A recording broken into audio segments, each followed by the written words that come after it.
At this time, I'm going to call our meeting to order. We're gathered on October 22, 2020. It's 3 p.m. And at this time, I'll ask if our clerk would please take the roll, establish quorum, and read our statement. Angelique Ashby. We're here. Larry Carr. Here. Sean Farmer.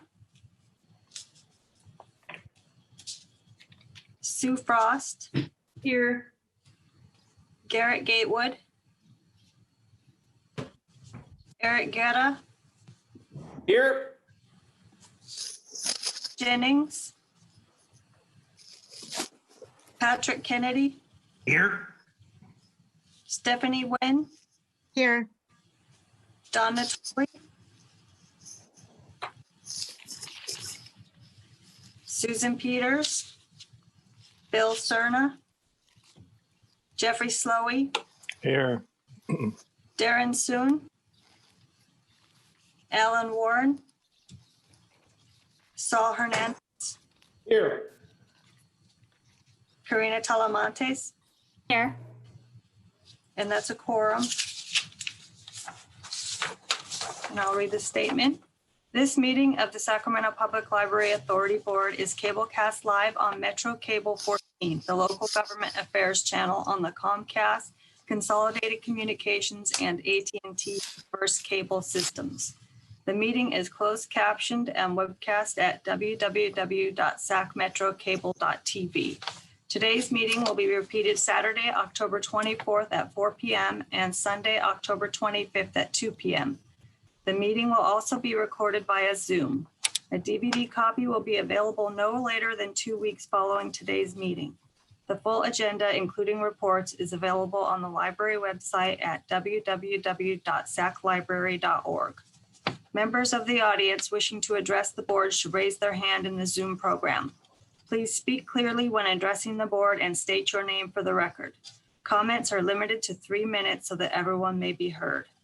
Please also note that participation in this teleconference via telephone rather than through the Zoom app may result in your telephone number being visible to the public during the live broadcast and later telecasts of this meeting. Great, thank you, Heather. And at this time, wherever possible, I'll invite everyone to rise for the Pledge of Allegiance. I pledge allegiance to the flag of the United States of America and to the republic which it stands, one nation, under God, indivisible, with liberty and justice for all. Never get tired of saying that. And at this time, we will go to item 2, public comments on matters not on the agenda. I don't know if we have any public comments. I don't see any hands.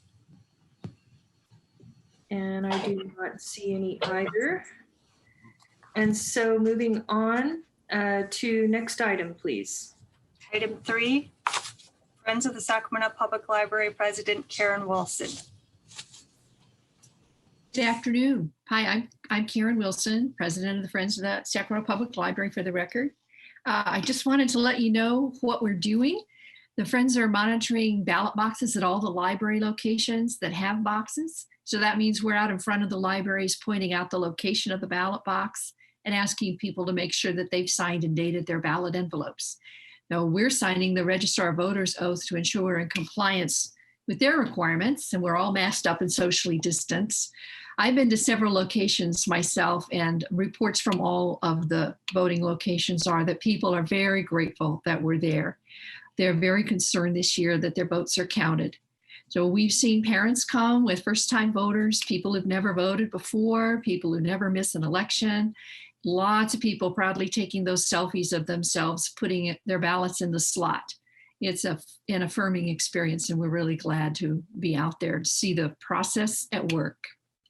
The 7-part Enlightened Aging Academy series wrapped up this afternoon with a session on building your legacy. We had more than 50 people in the webinar, and Rivka gave a stirring presentation on ethical wills and documenting our stories for people who come after us. We had Ann Rosenthal, an estate attorney from Drobny Law, present on some of the financial and legal aspects of leaving a legacy.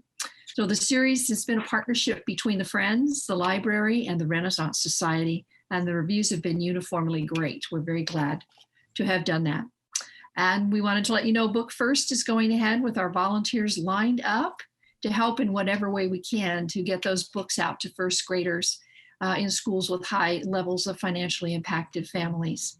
That's always important, but this year especially want to help those kids in danger of being left behind. And just to let them know that we care about them during this time especially. With all of that going on, we are delighted to hear that our libraries are going to be reopening gradually and carefully.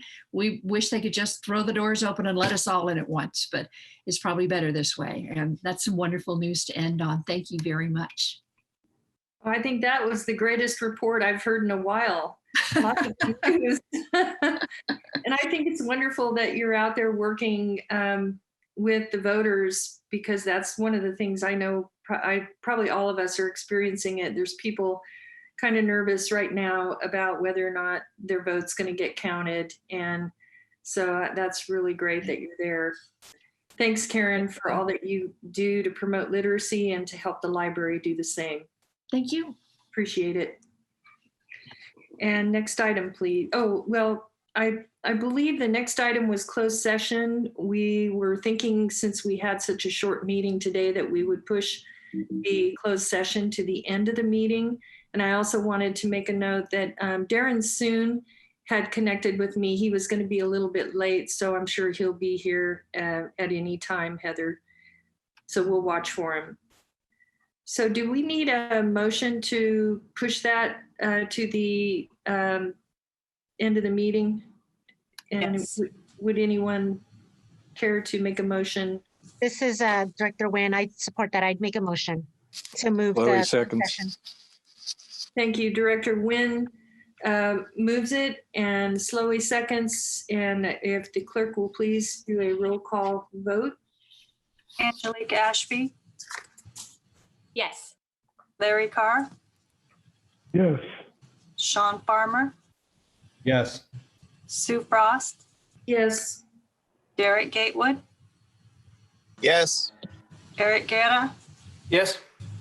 Patrick Kennedy, Aye. Stephanie Nguyen, Yes. Don Natoli, Aye. Jeffrey Slowey, Aye. Hernandez, Aye. Karina Talamontes, Yes. and Darren Soon, if he's here yet. Not yet. That's unanimous with all members present. Thank you. Next item, please. Next item is item 6.1 through 6.3 monthly treasurer's report.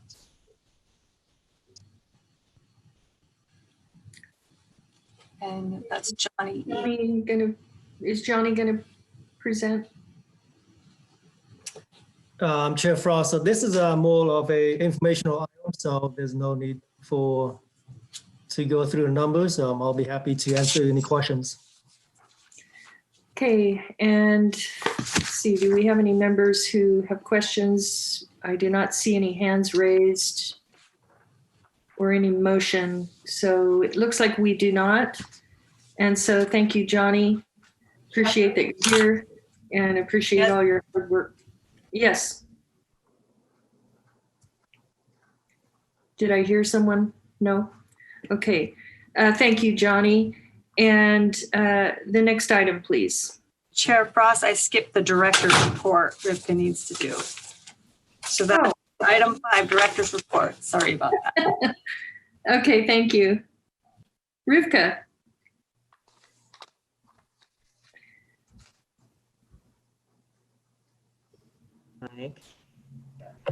Okay, sorry, everyone. We're trying to socially distance. Yeah, you want to turn that off? Can you mute that? Okay, good. Usually I just refer the board to my written report. But we have a little update that we wanted to give regarding our 2 libraries in the North Sacramento area.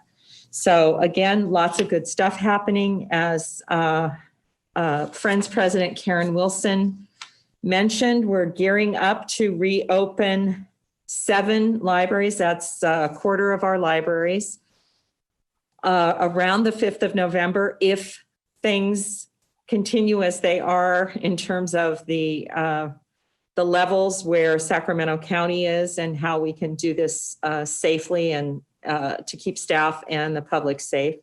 So we will continue moving forward with that. We have a lot of folks who are very excited to hear that they will be able to come into our libraries and actually pick out their own books and check things out. So we'll keep you posted on that. But we specifically wanted to mention some movement we've had in the North Sacramento area regarding our 2 libraries there. The Del Paso Heights Library and North Sacramento libraries have some building challenges, and we're particularly concerned with both of them. And Jared, please help. So we started by thinking about what can we do about Del Paso Heights in terms of making it more accessible to the community immediately around the library in this time of COVID. As you all know, there was a terrible tragedy there with a little girl being killed. So we've met with the city manager's office, with the mayor, with Councilmember Warren. Councilmember Angelique Ashby has been critical to this process in terms of helping us think through what we need to do. So we will be reconfiguring the Del Paso Heights Library with a lot more information to come, but because this is sort of a rapidly developing situation, we've figured out how to do it efficiently, very cost effectively, and in a way that actually turns the library into more of a kids space where we can offer after school homework support during the day. There'll be a makerspace and some other things that are fairly easy for us to put together. There's a lot more information to come, and including community meetings and working out some other details, but we wanted to give you the late breaking news. Rivka, not to interrupt you, but Director Carr had a question. Oh, sure. Yes, Rivka, which libraries are going to open? Which libraries are going to open? Of course, that was something that I was working on before we started, and I can tell you in just a moment. They have to be libraries that have sufficient ventilation and staff and other things. So I'm hoping that somebody will text. I will get that to you in a moment, sir. Sorry, I have it off the top of my head. We're opening at what capacity? We're opening at a 25% capacity. So those libraries include Belle Coolidge, Elk Grove, Ileton, Martin Luther King Jr. Sorry.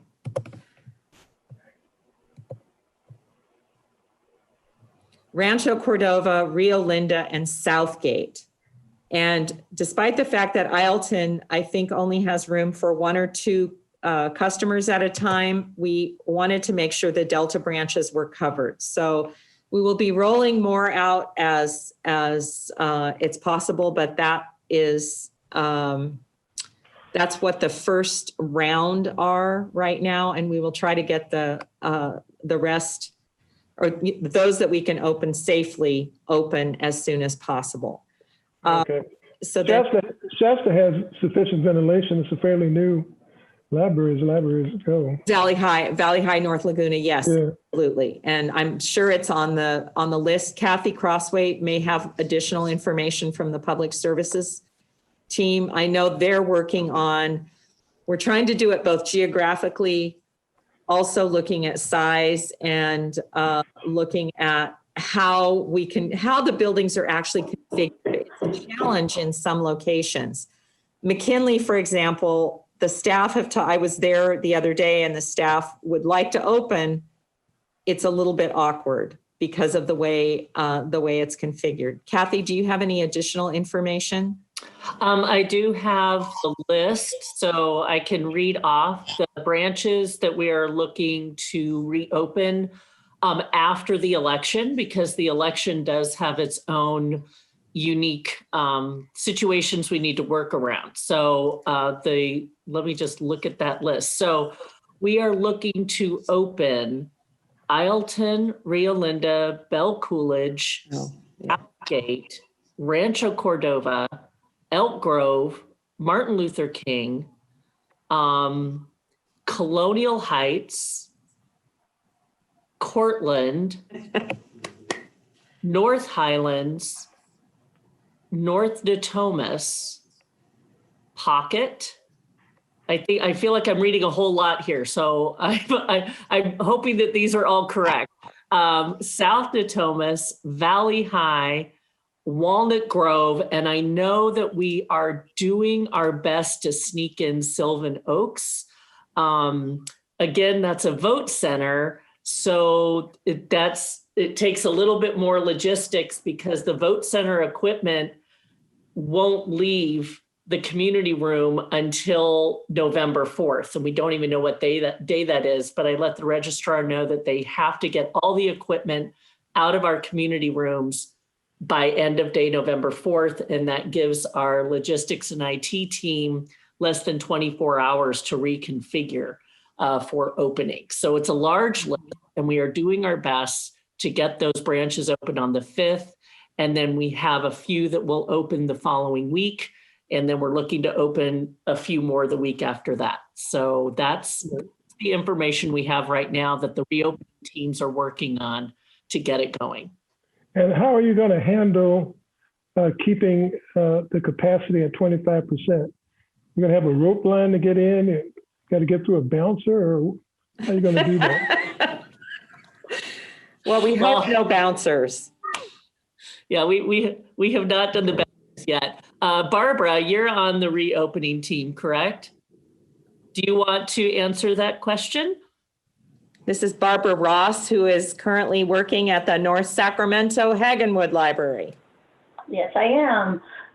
Currently, we are looking at each location. Crystal Miles, one of our PSMs, is going to each location, and they are working together to figure out exactly how that's going to happen. We do have someone assigned to the door all day long as they're open, and we'll basically count people in and out and make sure that the capacity for each library is staying within the boundaries that we're setting. And I just want to also mention that people will be expected to to wear their face coverings and also to use hand sanitizer upon entry. And, we want to follow the safety protocols that are in place right now. And because we really want to keep everybody healthy. So we're putting those are in place as well. Rivka, could I interject real quick on the safety portion of it? I just because I went over it with Karen Leland, our safety and security manager this morning, but in true Karen style, she has put together with the safety reopening team an entire training around working with the public on, communicating the importance of wearing a mask, staying within 6 feet. The CDC came out with new guidelines around that this morning, I believe, or late last night. So Karen's already incorporated that into the training as well. So that'll be on our internal training site, Niche Academy, and all staff will be required to watch that before the doors go open. Very good. All right. And I would like to... excuse me, Rivka. Were you done, Larry? Yep. Director Ashby had a question. I'm sorry. No problem. I just wanted to thank the library staff for working on the North Sac Library solution. Obviously, it's Councilmember Warren's district, but I have been helping him. He has a few conflicts with his development business that prevent him from being super involved. But I wanted the folks on the Library Authority to know that essentially in the city of Sacramento, those are two of the libraries that are most utilized for young people and for literacy programs. They're also two of our oldest buildings with the least capacity. And Councilmember Warren and Mayor Steinberg and myself have all committed to trying to find a solution to create a regional library in the North Sac area. And so the solution that Rivka has just expressed to you about making the North Sac and the Del Paso Heights sites work post-COVID are temporary solutions. And hopefully our long-term solution here is that we identify a bigger, better literacy and reading hub in North Sac for the people of Strawberry Manor, Del Paso Heights, North Sac, that whole region, and more to come on that soon, but something that we're all really dedicated to and excited about. And it's been needed for years. And so hopefully we can get it done now. Thank you. I don't have anyone else, so you can press on.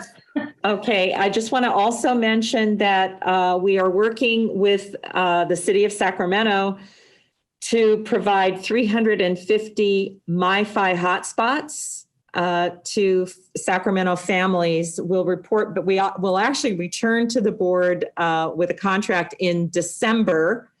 But we're very excited about being part of that solution to provide, again, the biggest challenge that so many of our families are facing is whether it's a lack of equipment or a lack of access so that their kids can do their homework. It's a really big challenge. And so we're very pleased about being part of the solution for that. And those will be coming soon. And we'll get back to the board with more information in December, as we will with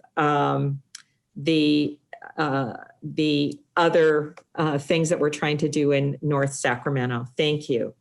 Rivka, can you explain how the MiFi hotspots work for those that don't understand?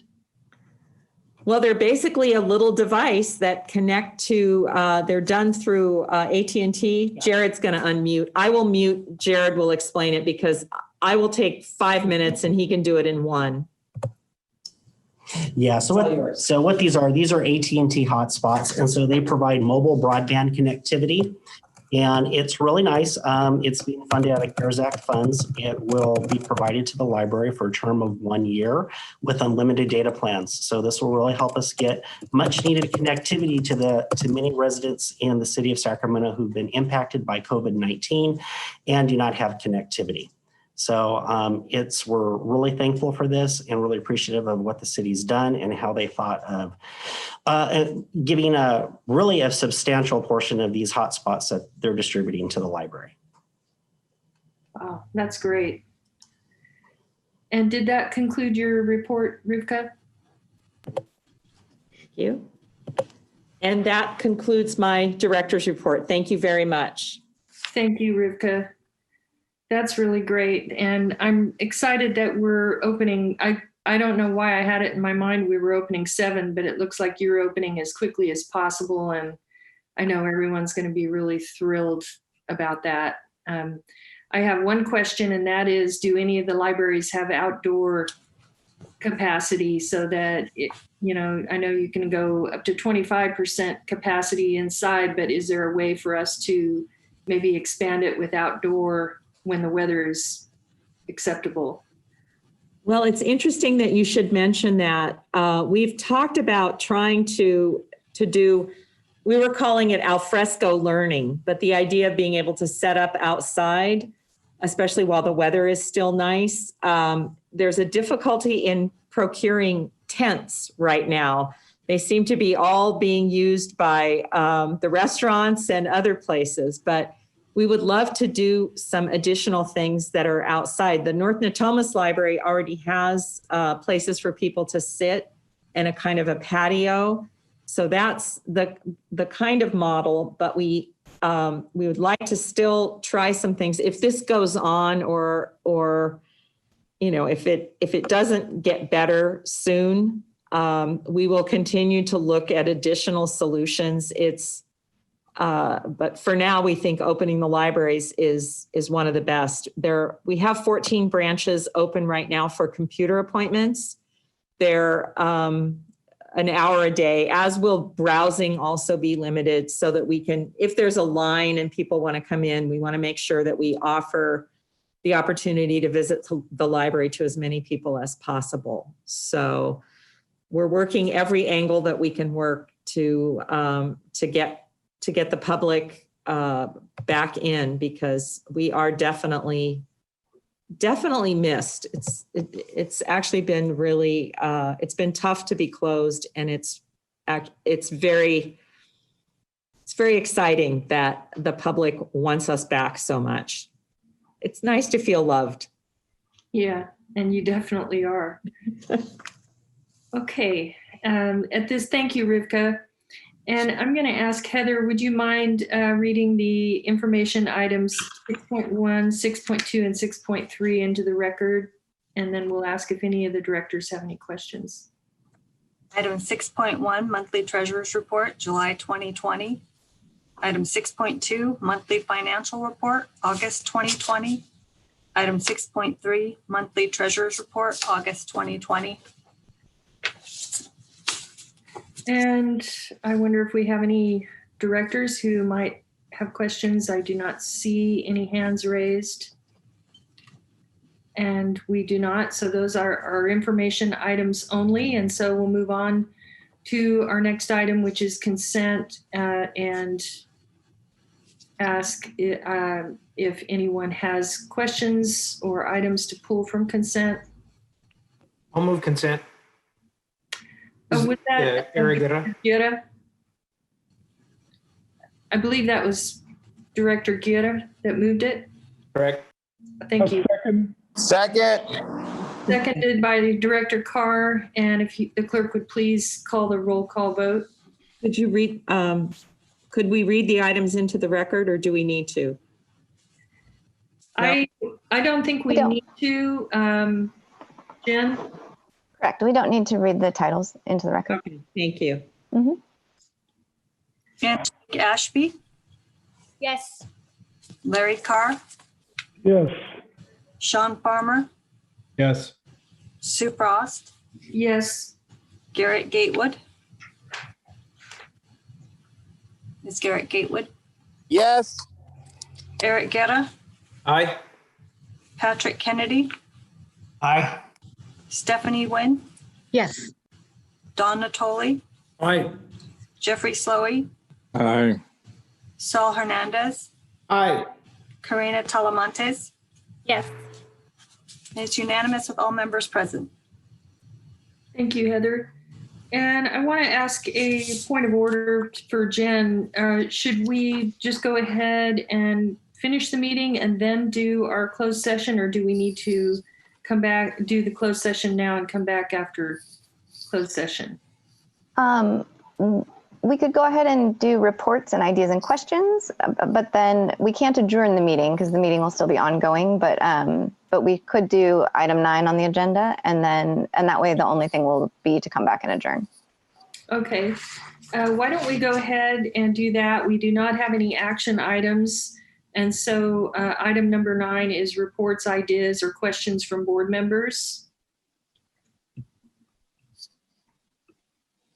And I don't see any hands raised. And so with that, at this time, I'm going to ask our clerk to read our closed session item, and then we will adjourn to closed session.